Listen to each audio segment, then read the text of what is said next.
Olá, famílias! No vídeo de hoje eu vou falar um pouquinho sobre enxoval do bebê. Durante a gravidez eu postei alguns vídeos falando sobre isso, enxoval da amamentação, sobre o que eu tinha comprado para o meu filho, e agora ele vai fazer 1 aninho, e eu resolvi trazer para vocês 10 itens de enxoval. Desses 4 eu usei muito e 6 que eu não usei, mas alguns eu ainda recomendo e vou explicar por quê. O item que eu mais utilizei, e que eu acho que toda família tem que tentar se adaptar a usar, é o sling. O sling são aqueles tecidos para carregar o bebê. Tem diversos modelos, eu vou mostrar 2 para vocês, que foram os 2 que eu usei. Um é o de amarração, né? Que a gente fica aquela faixa gigante, que a gente vai enrolando o neném, que nem um pacotinho. E o outro é aqueles mais práticos, que são 2 faixas que se cruzam e você só encaixa o neném. E foi muito útil para mim em casa. Eu conseguia fazer coisas, tomar café, lavar louça, andar com o bebê. Eu fazia esteira com o meu bebê no sling quando ele era menos pesado, que agora ele tá muito grande, já não consigo mais. Para viajar, nós fizemos 2 viagens e nessas viagens a gente andou muito e eu andava com ele no sling, porque não dá para levar carrinho, né? Até dava para alugar, mas então foi bastante útil. Inclusive, eu indicava já para as famílias, porque é uma forma de acalmar o bebê. Sabe quando o bebê tá muito irritadinho, não se acalma no colo, não se acalma no peito, tá ali com aquela fase de cólica, de disquesia? Colocá-lo aconchegado na gente ali no sling ajudava muito. Então, aprendam a usar o sling. Eu digo aprendam a usar porque a dificuldade das famílias é justamente aí nesse processo de conseguir utilizar. O segundo item que eu usei muito é a bomba extratora de leite. Eu ganhei uma bomba muito simples, né, antes do Gustavo nascer. Essa é a bomba que eu uso até hoje, né, tem 1 ano.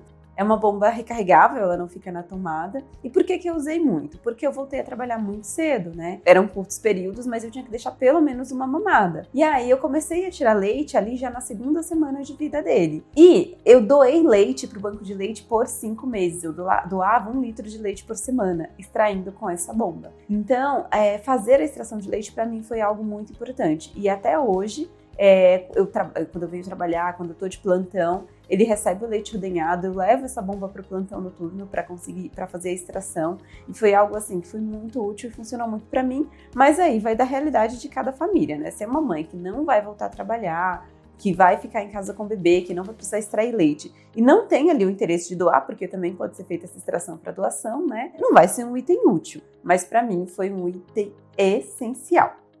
Terceiro item é o tatame, ou tapete, né, de atividades, mas aquele EVA mesmo. Por que esse item foi muito interessante? Eu incentivo as famílias a colocar os bebezinhos no chão desde recém-nascidos.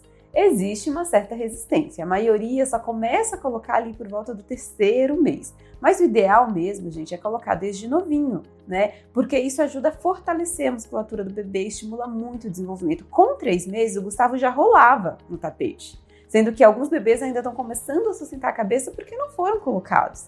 Então, para o desenvolvimento é super importante, mas uma outra coisa que eu achei que era muito legal é que eu conseguia deixar ele no tapetinho. Nunca sozinho, tá, gente? Até hoje ele não fica sozinho em canto nenhum, tem que ter sempre alguém por perto. Mas ele foi aprendendo a brincar sozinho, a interagir com os brinquedos. E eu acho que isso é muito importante, isso é muito legal. Hoje, eu sento com ele, eu fico ali do lado e ele vai brincando, ele vai mexendo nos brinquedos, porque é o cantinho dele, porque ele se adaptou a isso. Então, acho que vale super a pena ter um tatame, um tapetinho de EVA, mesmo que seja aquele simplesinho, tanto para fazer ali o tummy time, o estímulo ao desenvolvimento, mas também para o bebê ter o cantinho de brincar. E um outro item que eu usei muito, e que esse aí também vale muito do ambiente que você tem, se vai caber ou não na sua casa, é a poltrona de amamentação. Para mim, gente, era muito confortável ter aquele cantinho da amamentação. Então a poltrona ficava no quarto do Gustavo, apesar de que no começo ele dormia no meu quarto, né? Mas ficava no quarto dele, e ali o final de tarde, para mim, que é a hora da bruxa, né? Que falam que é uma hora que as mães ficam estressadas, né? Para mim não era um momento estressante. Eu fazia ali o ritual do soninho dele já muito cedo, então já por volta ali das 17h30, das 8 horas eu já ia dar o banho, já ficava com ele, e eu ficava um tempão ali sentada com ele no colo, até realmente ele dormir, até levar ele ali pro bercinho. E para mim aquele momento era muito gostoso, então acho que foi muito legal ter a poltrona também, não fazer a amamentação só na cama. E mesmo de madrugada, muitas vezes eu optava por sentar na poltrona, eu achava mais seguro e mais confortável do que ficar amamentando na cama. Então, não é uma dica possível para todo mundo, mas para mim foi algo muito interessante. E os itens que não usei, acho que dessa lista vocês já até imaginam, né? Os 2 primeiros itens que eu não usei foram a chupeta e a mamadeira. A chupeta, eu realmente acho, gente, eu entendo que algumas famílias acabam precisando usar, porque são bebês que demandam muito, que choram muito, mas é um item que eu recomendo fortemente a gente evitar. Além da questão da confusão de bico, ele causa toda uma disfunção oral e atrapalha a autorregulação do bebê.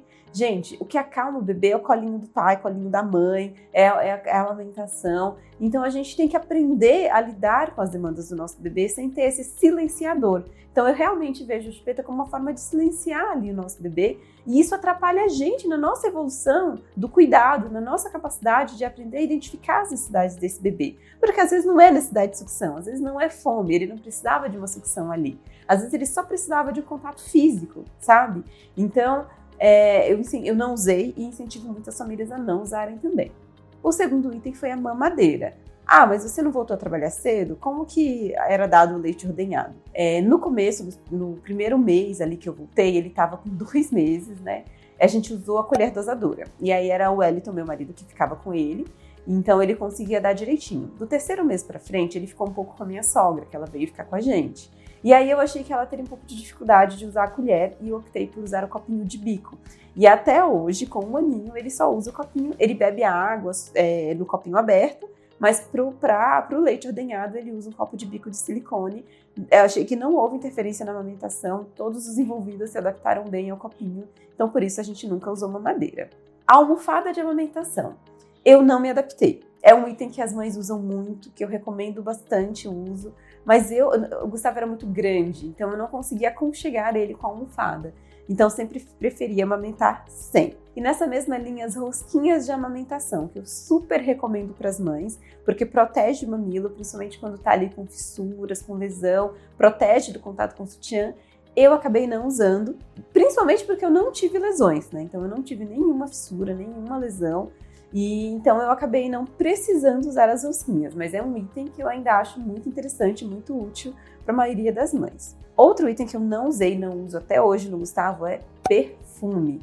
Gente, perfume é um produto químico, né? E o bebê, ele tem um cheirinho natural, ele tem um cheirinho gostoso de neném, até o cheirinho de suor do nosso filho é gostosinho. Então a gente não precisa passar perfume no bebê. Na verdade, para um bebê que é alérgico, para um bebê que é atópico, esse perfume na verdade traz muitos prejuízos. Pode causar irritações na pele, irritação no nariz, irritação no olho.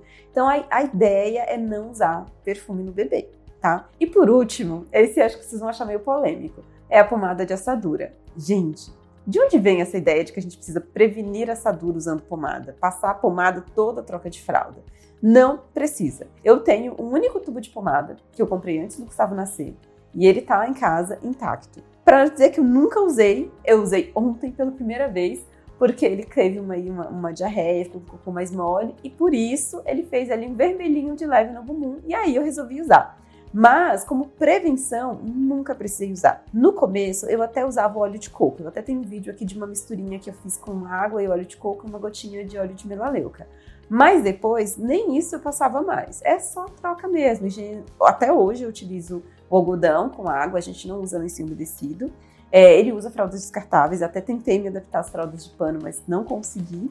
Então ele usa fraldas normais. A gente troca ali com uma frequência ok, não fico trocando de hora em hora a fralda dele.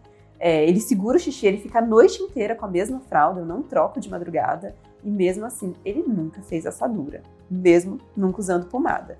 Então, vocês até podem usar, não precisa parar de usar. Mas eu queria que vocês pensassem, né? Tudo que a gente usa nos nossos filhos tem que ter um motivo. Se não tem necessidade, para que a gente fica passando pomada todo dia? Não precisa, né? Então é isso. Então ficam essas referências como uma mãe pediatra, né, de como eu usei e me adaptei a esses itens. Comentem aqui o que vocês usaram e não usaram no enxoval de vocês, para a gente apoiar e ajudar outras mamães que estão aí no processo de fazer e de montar esse enxoval.